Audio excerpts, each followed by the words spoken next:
profesor Rodrigo Castro Orellana, compañero y director del proyecto de innovación que hoy inicia sus pasos, me brindó la oportunidad de participar en este proyecto piloto sobre la utilidad de la filosofía. Inmediatamente pensé en una anécdota que ahora quiero compartir con todos vosotros. Mi padre, Adolfo Muñoz Alonso, fue filósofo, catedrático de filosofía de esta universidad y rector de la Universidad Complutense. También tenía un cargo político como consejero nacional del movimiento, lo cual le valió un escaño como procurador en Cortes. Pues bien, en un debate sobre la reforma del sistema educativo tan de actualidad en estos momentos, se propuso la anulación, la supresión de la enseñanza del latín a favor del aumento de horas en educación física. Pues bien, apoyando tal propuesta, don José Solís Ruiz, ministro secretario general del movimiento, alzó su voz y dijo en un momento del debate: porque, en definitiva, ¿para qué sirve hoy el latín? Y mi padre, con esa locuacidad espléndida que le caracterizaba, dijo desde su escaño: por de pronto, señor ministro, sirve, entre otras cosas, para que a usted, que ha nacido en Cabra, le llamen egabrense y no otra cosa que sonaría mucho peor. Podemos decir que la utilidad de las cosas está en las cuestiones más insospechadas y no en un utilitarismo inmediato y primario. La filosofía se plantea preguntas, más que dar respuestas, pero a veces una simple pregunta, planteada adecuadamente, es más importante que encontrar una respuesta. La capacidad que da la filosofía a las nuevas generaciones para plantearse preguntas es una habilidad fundamental para enfrentarse a los desafíos que nos plantea el futuro. La enseñanza de la filosofía es un reto social, intelectual y político.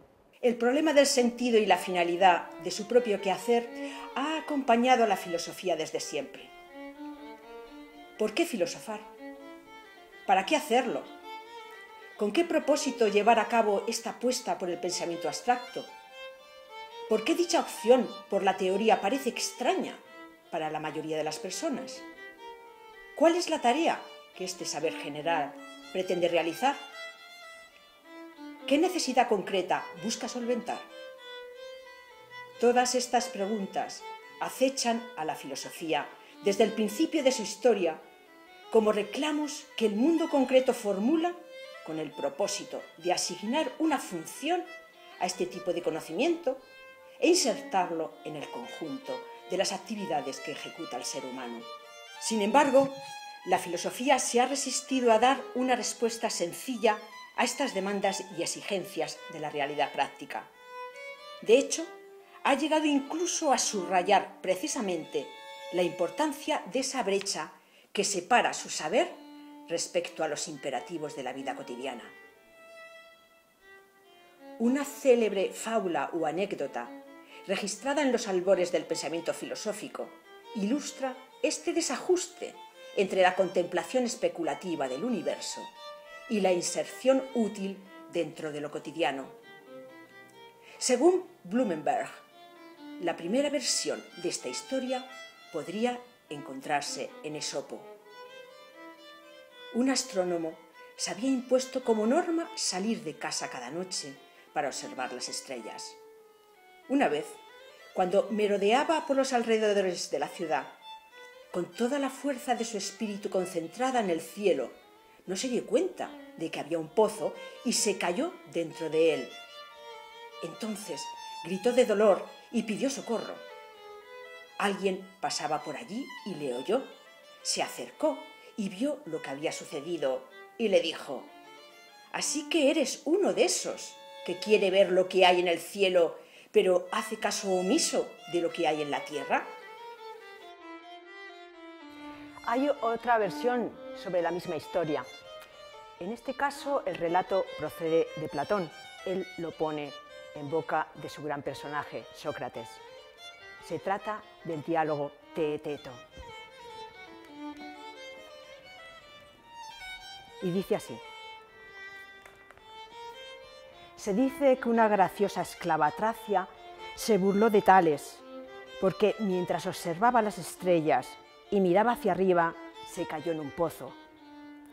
Ávido por observar las cosas del cielo, le pasaban inadvertidas las que estaban detrás de él y delante de sus pies. La anécdota de Tales que cuenta Blumenberg, en el fondo hace referencia a una división fundamental del conocimiento, del interés humano. Un tipo de interés que difícilmente es compatible entre sí o que difícilmente se puede equilibrar, que es el interés por el mundo y el interés por el hombre, el interés por la exterioridad o el interés por la interioridad. Y es lógico pensar que un interés muy desplegado sobre el mundo acaba produciendo un olvido de sí, que es el que descubre Sócrates, y que un interés por sí, por lo básico y lo necesario de la vida, acaba generando una incapacidad de reconocer el mundo.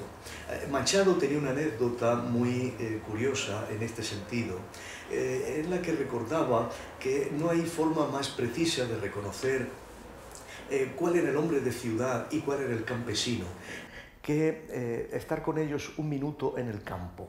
Y el campesino inmediatamente empezaría a buscar espárragos, frutas, algún tipo de utilidad que diera el campo, mientras que el hombre culturalmente refinado estaría mucho más interesado en admirar el paisaje y en contemplar la serenidad del día.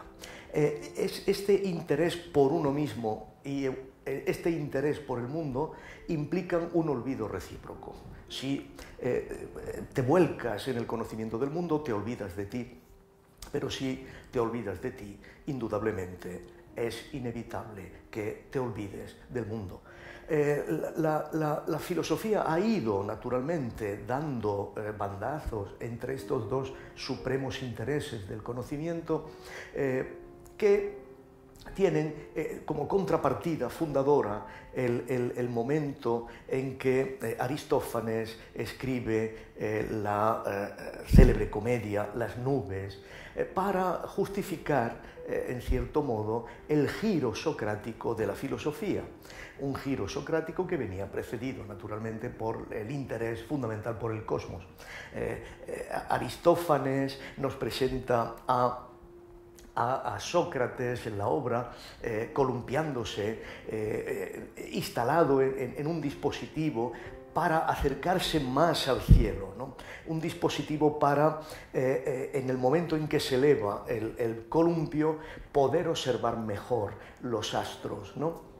Y, naturalmente, esto forma parte de la primera época socrática, en la que Sócrates, naturalmente, era un filósofo que estaba atravesado por la admiración de la exterioridad del cosmos. Alcibíades, naturalmente, que era un autor predilecto de los campesinos que subían del circuito ateniense a la ciudad, compartía los intereses proverbiales de los campesinos y no entendía este tipo de actividad, de curiosidad por parte de la contemplación. Y la única manera que tenía para explicar esta actitud de Sócrates era naturalmente la de que Sócrates había enloquecido.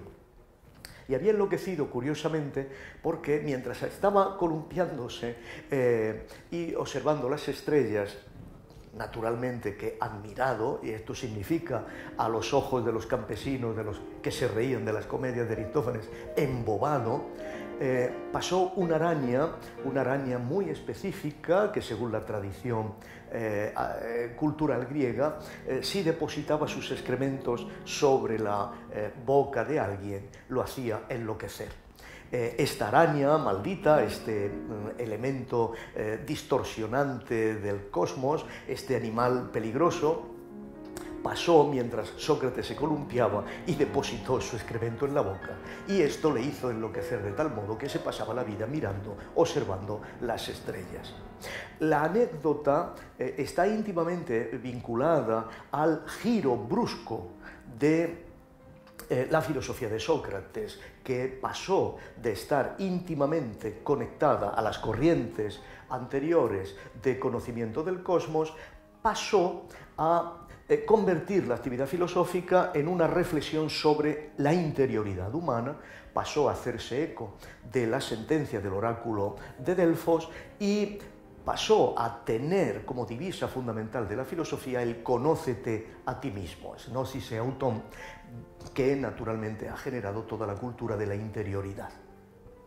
Ahora, la cuestión decisiva posiblemente es que estas dos dimensiones, estas dos direcciones del pensamiento y de la filosofía no pueden en modo alguno reconciliarse y a lo más que pueden llegar es a una especie de recíproca ironía.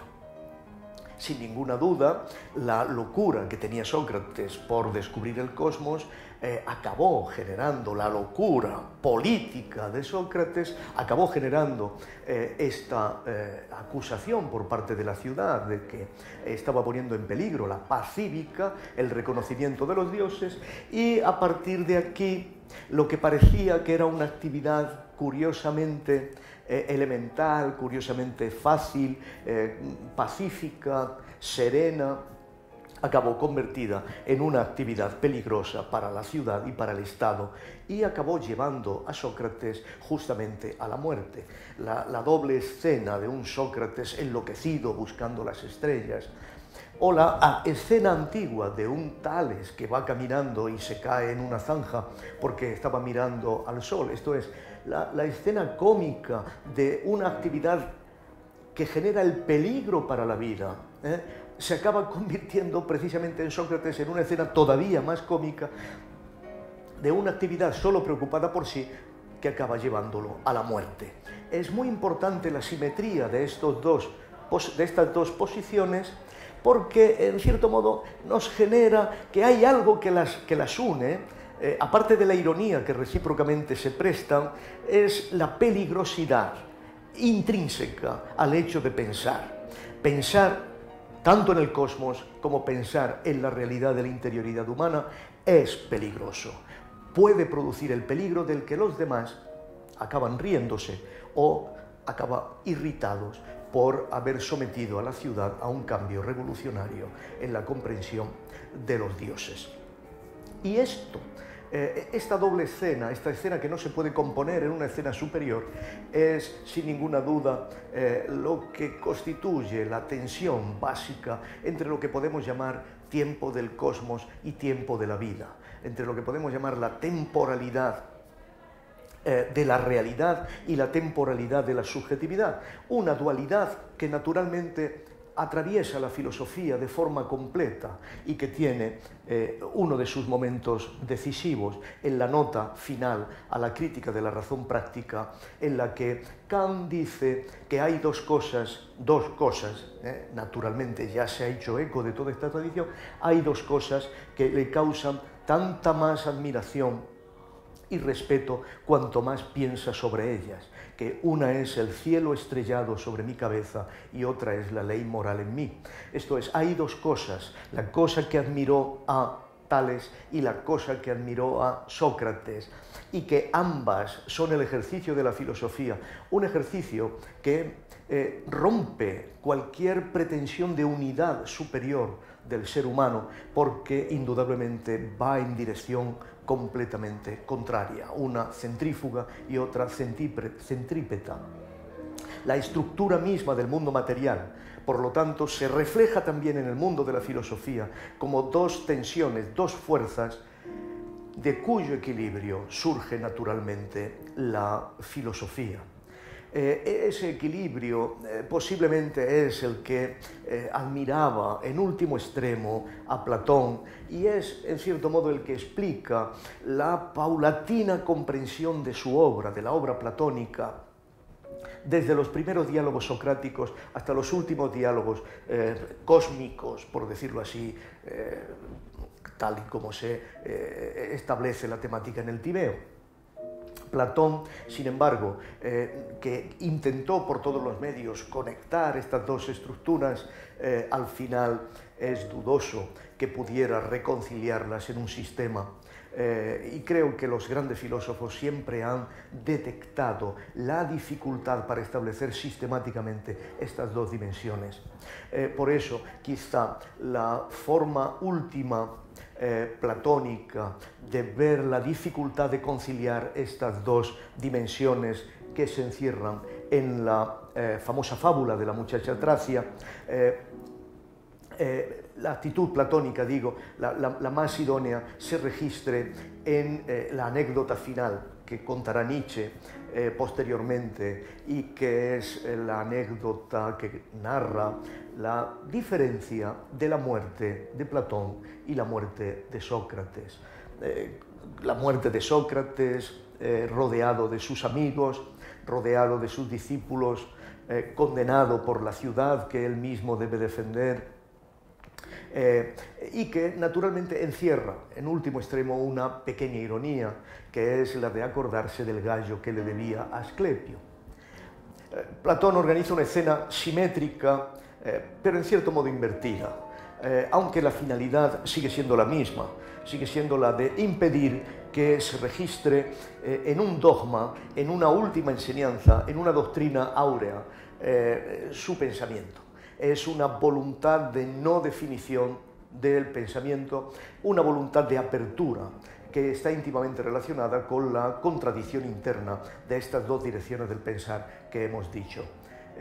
Platón se encierra, deja a sus discípulos detrás de la puerta, discípulos preocupados porque naturalmente es viejo, va a morir, y escuchan, respetan su voluntad y están atentos a cualquier señal que les permita, que les autorice a entrar en la estancia. Sin embargo, contra todo pronóstico, lo único que escuchan son risas continuas de Platón. De repente, tras varios días, las risas se acaban y los discípulos pueden entrar. Arreglan el cuerpo del maestro y debajo de un cuerpo inerte y muerto, lo que encuentran es el motivo de su sonrisa permanente y final. Son las obras, las comedias de Aristófanes que, en cierto modo, mostraban la parodia de lo que había sido su maestro y que sugerían que la comedia y la ironía era la única forma de reunificar esa aspiración a identificarse con el cosmos y esa aspiración contraria a ser uno mismo. La filosofía, en esta doble tensión, al final, solo puede verse a sí misma como una tensión que puede relajarse solo y exclusivamente por la risa, por la sonrisa.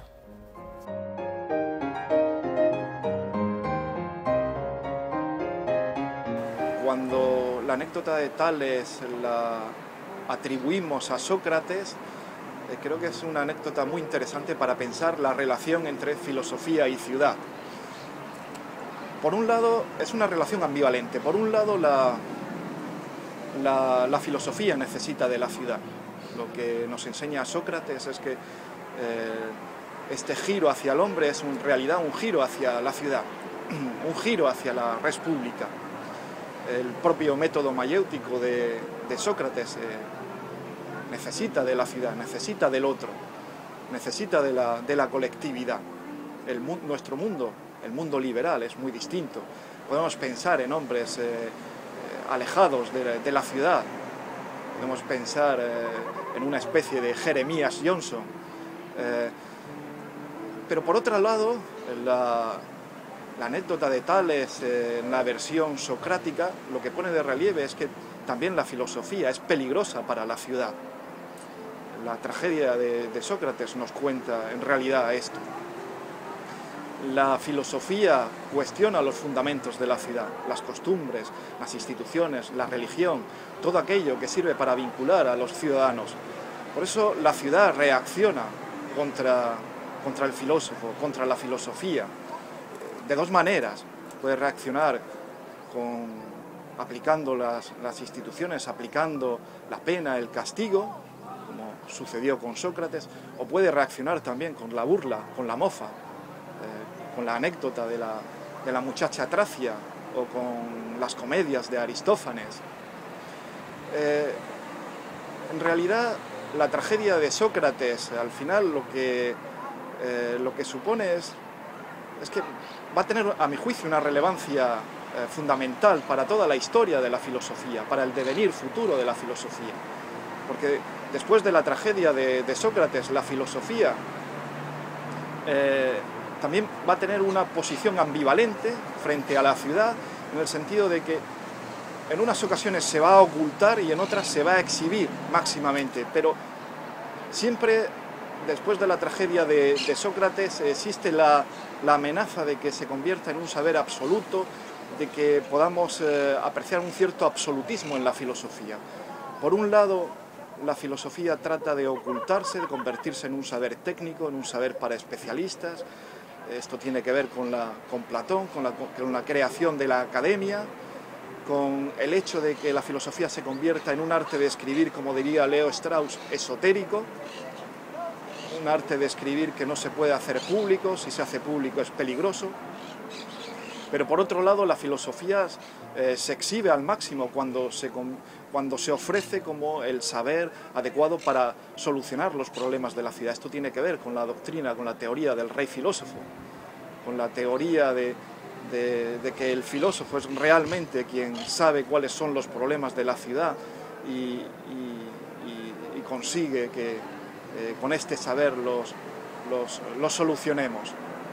Aunque enseguida la ciudad reaccionará frente a esta teoría del rey filósofo, considerando al rey filósofo un tirano. Esta historia del filósofo y la tiranía es una historia muy larga, es una historia que casi llega hasta nuestros días y que, bueno, el primer gran rey filósofo quizás sería Alejandro, pero al mismo tiempo que es el rey filósofo es probablemente el primer gran rey tirano de la tradición. La Edad Media generó toda una literatura sapiencial en torno a esta ambivalencia del rey filósofo, el rey sabio pero al mismo tiempo rey tirano, y que llega hasta el barroco y llega, por ejemplo, a tragedias, dramas tan conocidos como La vida es sueño, de Calderón de la Barca, y con la figura de Basilio, el rey filósofo. Quizá lo que cabría preguntarse es si es posible tomarse en serio a la muchacha Tracia que se ríe del filósofo. ¿O qué significaría tomarse en serio la broma de la muchacha Tracia?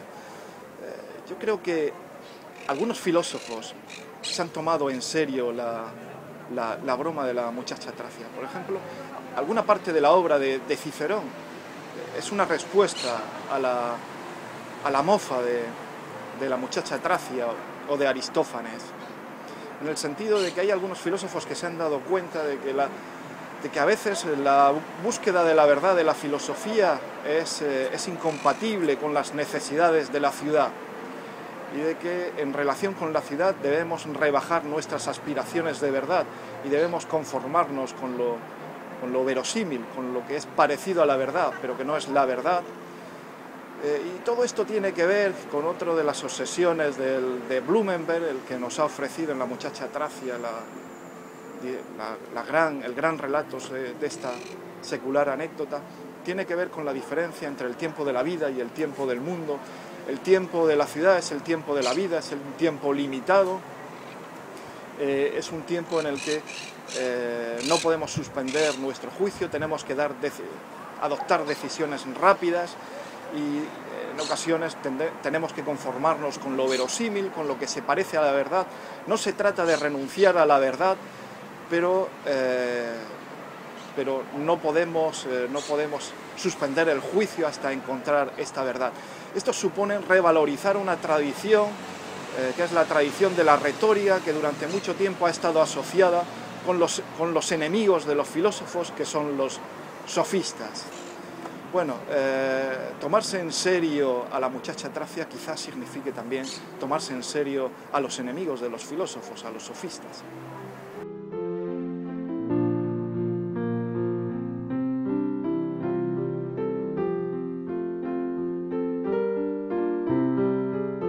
Nietzsche resuelve este drama de la inserción del filósofo en el mundo de un modo radicalmente distinto a la solución propuesta por Platón. En principio, la escena de Tales y la esclava Tracia parece repetirse cuando Zaratustra llega a la plaza del mercado de la ciudad, llamada Vaca Multicolor. Allí, la multitud confunde a Zaratustra con un equilibrista del circo y solamente por esa razón presta atención a sus palabras. Están ansiosos los hombres del pueblo de que el artista concluya su discurso e inicie su actuación. Impacientes, interrumpen los discursos de Zaratustra, exigiendo el comienzo del gran espectáculo. Si Zaratustra trae como regalo la idea del superhombre y denuncia al último hombre, el pueblo, por su parte, grita y ríe, solicitando que le entregue a ese último hombre, con el cual cree identificarse, y no a ese enigmático superhombre. Avidez e hilaridad se cruzan una vez más en el punto exacto en que la filosofía pretende decir y hacer algo en el corazón mismo de la ciudad. Finalmente Zaratustra será consciente de ello y afirmará: «No me entienden, no soy yo boca para estos oídos. Sin duda he vivido demasiado tiempo en las montañas, he escuchado demasiado a los arroyos y a los árboles. Ahora les hablo como a los cabreros. Inmóvil es mi alma, y luminosa como las montañas por la mañana. Pero ellos piensan que yo soy frío y un bufón que hace chistes horribles. Y ahora me miran y se ríen. Y mientras ríen, continúan odiándome. Hay hielo en su reír». En esta risa gélida se unen la burla y el odio, que son dos de los efectos visibles de la historia de Tales y Sócrates. Cuando el Zaratustra nietzscheano descubre esta carcajada helada en la muchedumbre de la plaza del mercado, de alguna manera está conquistando un conocimiento nuevo y decisivo. Se trata de consumar una transformación, de consumar un aprendizaje que se ha iniciado, según el prólogo de Así habló Zaratustra, en la cima de la montaña. Ahora, como consecuencia de esta transformación final, de este aprendizaje último, de este nuevo conocimiento, Zaratustra asume que no debe ser pastor ni conductor que guía rebaños, que su camino no consistirá en ser un extravagante, como en cierto sentido lo sería Tales de Mileto, ni que tampoco su camino va a consistir en ser el tábano de Atenas. Su búsqueda no se orienta ni a lo celeste, ni tampoco a la reforma moral de la polis de los hombres. Zaratustra llega a la convicción, según el texto, de que necesita compañeros de viaje, de que necesita espíritus libres, espíritus solitarios que merodeen más allá de las fronteras, de las murallas de la ciudad. Si Platón consuma la conceptualización socrática de la praxis humana, justificando el triunfo de la filosofía sobre una ciudad que no solamente se ríe del filósofo, sino que además lo asesina, Nietzsche, por su parte, más bien reescribe la anécdota, situando finalmente al filósofo en el lugar del que ríe verdaderamente. Del que ríe verdaderamente del astrónomo y su caída en el pozo, pero también de la joven Tracia y de su burla. Nietzsche, por lo tanto, introduce un nuevo tipo de risa en todo esto. Una risa que pretende ser inocente, una risa que pretende estar desprovista de rencor, de resentimiento, una risa que pretende situarse en las afueras de la ciudad para demolerla con la crítica a martillazos. Tenemos, por tanto, al menos tres modelos de relación entre la teoría filosófica y la existencia corriente de los ciudadanos.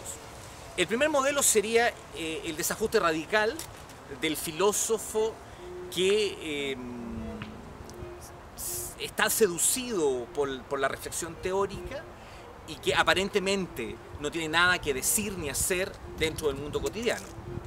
En segundo término, el modelo platónico, es decir, el imperativo ético del filósofo que pretende formalizar lo real a través del concepto. Y en tercer punto, el modelo nietzscheano, es decir, la apuesta trágica del filósofo entendido como héroe y loco, que pone en evidencia a través del juego de la crítica la imposibilidad de toda formalización conceptual y la imposibilidad también de cualquier eventual negación de la muerte. Estos tres modelos podrían ser descritos en función del primado de lo religioso trascendente, lo ético-moral y lo estético-artístico, respectivamente. Se trataría de tres principios que permiten definir de formas contrapuestas el tipo de relación que la filosofía debería sostener con respecto al mundo. Sin embargo, la lógica cultural de nuestro presente, caracterizada por el imperar frenético del mercado, condiciona un contexto en que no tienen cabida estas justificaciones teóricas que la filosofía ha producido respecto a su específico particular modo de vincularse con el mundo, con lo cotidiano. La apuesta por la trascendencia, por ejemplo, cede su lugar frente al peso de valores que remiten estricta y exclusivamente al orden inmanente. La opción ético-moral como principio legislador de la sociedad pierde su fuerza frente a la autoridad de los criterios técnico-económicos. Y el gesto de autocreación existencial se banaliza frente a un sistema que promueve la diferenciación de los estilos de vida dentro de un proceso de intensificación que es característico de la lógica del consumo. En suma, la emergencia de un paradigma social que establece exigencias de productividad, de rendimiento, de utilidad y de eficacia acosa a la filosofía, dejándola sin justificación alguna sobre su sentido, sobre su necesidad. De tal manera que el resultado de todo esto no nos debe sorprender. La filosofía queda completamente descalificada como un saber relevante dentro de una sociedad que entiende que la única meta, el único propósito de la educación y del conocimiento es la inserción en el medio laboral y dentro de la lógica empresarial. Si este es el contexto cultural que rodea a la filosofía, ¿cabe decir algo más sobre su sentido y necesidad que pueda hoy en día ser escuchado y convertirse en objeto de meditación? Quizás habría, en primer lugar, que corregir algunas aseveraciones y supuestos que impiden una apreciación adecuada del problema. Por ejemplo, el prejuicio básico que contrapone lo ideal a lo concreto, cuando la propia historia nos demuestra una y otra vez que las ideas filosóficas se hallan íntimamente comprometidas en toda acción. Una idea filosófica puede ser profundamente peligrosa si es que entendemos por eso la enorme capacidad que tiene el pensamiento de transformar las cosas, modelar el comportamiento y establecer metas u objetivos para los seres humanos. Nadie moriría, por ejemplo, por la verdad o falsedad del teorema de Pitágoras, pero muchos sí darían su vida por algo tan abstracto como la libertad o la justicia. Las ideas filosóficas, aunque poseen un contenido teórico, no se sitúan más allá de la vida inmediata de los sujetos. Esto último nos obliga a concebir a la filosofía no como una práctica excepcional, privativa de algunos hombres especiales, como sugiere la anécdota de Tales. Quizás la esclava Tracia, pese a sus burlas, también tenga necesidad de filosofar. Ciertamente, el espacio y el tiempo de la filosofía son muy distintos del espacio y el tiempo de los instrumentos, las máquinas, el comercio o el consumo. La filosofía no tiene lugar en el mundo de la rentabilidad financiera. La reflexión serena no tiene su momento en el mundo de la velocidad y los intercambios económicos acelerados. Pero ese espacio y ese tiempo diferentes no le son extraños al ser humano, le son propios, le pertenecen, aunque él se encuentre sometido a otras exigencias y demandas. Desde luego hay una necesidad de hacer filosofía muy presente en el ser humano, en el hombre, que no tiene nada que ver con las necesidades de tipo fisiológico, de tipo perentorio, que asaltan al hombre a lo largo de toda su vida. Como decía Aristóteles en la metafísica, de hecho, solamente se hace filosofía cuando este tipo de necesidades fisiológicas perentorias están satisfechas. Si la necesidad de filosofía no nace del intento de dar cumplimiento a los deseos naturales, tendría que surgir de otro nivel de carencias suscitadas por la existencia humana. El individuo no se ve solamente asaltado por el hambre o la sed, también lo inquieta no disponer de un sentido sobre sí mismo y su acción.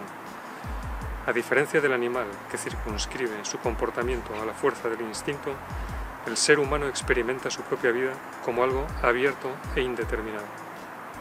Las conductas, entonces, no se ejecutan de forma automática ni sencilla. Existe el problema de elegir a la hora de enfrentar la acción. Como decía Sartre, hay una angustia de la libertad que es sentida como consecuencia de que la naturaleza del hombre no le condiciona en sus acciones de una manera absoluta. Es esta angustia lo que lleva al hombre a plantearse preguntas por el significado, por el sentido, por la utilidad final de todas las acciones que despliega para colmar, para dar un contenido a su propia existencia. Porque en todo ello reconoce necesariamente la huella de lo efímero, de lo temporal, de lo que tiene un sentido problemático y sobre todo la huella del anuncio de su propia muerte. Se trata de preguntas, de ensayos de respuesta que la razón formula una y otra vez, que no admiten, que no tienen una respuesta definitiva. Aquí la razón no entiende de criterios prácticos. No acepta la resignación de un conocimiento apegado a lo instrumental. Desea el saber como un fin en sí mismo. La razón filosofa porque experimenta una necesidad que emerge de la condición existencial humana. Así, aunque resulte paradójico en apariencia, es la existencia, con su carácter efímero y temporal, la que nos despega o la que nos desapega mejor de las cuestiones prácticas y concretas. Tarde o temprano, a pesar del valor fundamental de las cuestiones concretas, estas se nos revelan como superficiales y el vacío de la vida nos impone la necesidad de preguntarnos por su sentido. Tarde o temprano, las estrellas parecen absorbernos y nuestro destino es el de caer en un pozo muy semejante al pozo en el que cayó Tales en Mileto en el siglo VI a.C.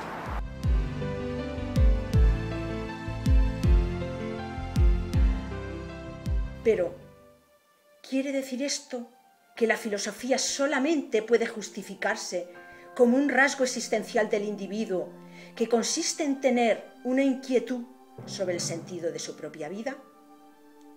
No hay una necesidad de filosofía que pueda ser concebida como un valor social. En este punto, resulta importante reflexionar sobre los alcances que podría tener precisamente esa actitud de desapego que caracteriza al filósofo y que lo convierte en un personaje impopular, un crítico de las costumbres y los hábitos de la gente, un aguafiestas de la fe y las creencias, un observador frío, distante e incomprendido. La filosofía puede ser entendida, entre otras cosas, como una forma de cuidarnos de un peligro que atraviesa todas las sociedades y que consiste en la naturalización de sus formas de racionalidad. Este peligro es especialmente evidente en el caso del capitalismo neoliberal, el cual pretende autolegitimarse como el único mundo posible, el punto final de la historia. En tal sentido, la descalificación neoliberal de todo aquello que no se corresponda con los valores del rendimiento económico debe comprenderse, en último término, como una negación de su ser mismo. Lo que carece de eficacia dentro de la lógica del mercado, en definitivas cuentas, no existe. Ninguna alteridad o diferencia, por ende, puede tener cabida en este contexto. Frente a este movimiento de deshistorización radical, el pensamiento crítico dispone de la capacidad para tomar distancia de estas estructuras sociales naturalizadas, vislumbrar otras experiencias posibles, otras formas de pensar y actuar que permanecen como potencias no advertidas. La filosofía puede ser definida como el espacio en donde las sociedades futuras empiezan a ser conceptualizadas, un taller de la historia en que se esbozan y preparan otros modos de definir la política, el arte, la ciencia o la cultura, diferentes de los hasta ahora conocidos. Por este motivo, el filósofo tendría que ser un espíritu intempestivo e inactual, porque su compromiso está con todo aquello que aún no es y que puede llegar a ser. Su lealtad tiene que ver más con el porvenir que con el presente. Por eso, está en condiciones de advertirnos de los peligros y de mostrarnos dónde residen las alternativas. Si su palabra es ocultada entre las risas y las burlas de la multitud, o descalificada como un aparato extraño e inútil, puede ser que nuestra propia libertad esté en riesgo. El silencio de la filosofía constituye la antesala de la dominación y la violencia.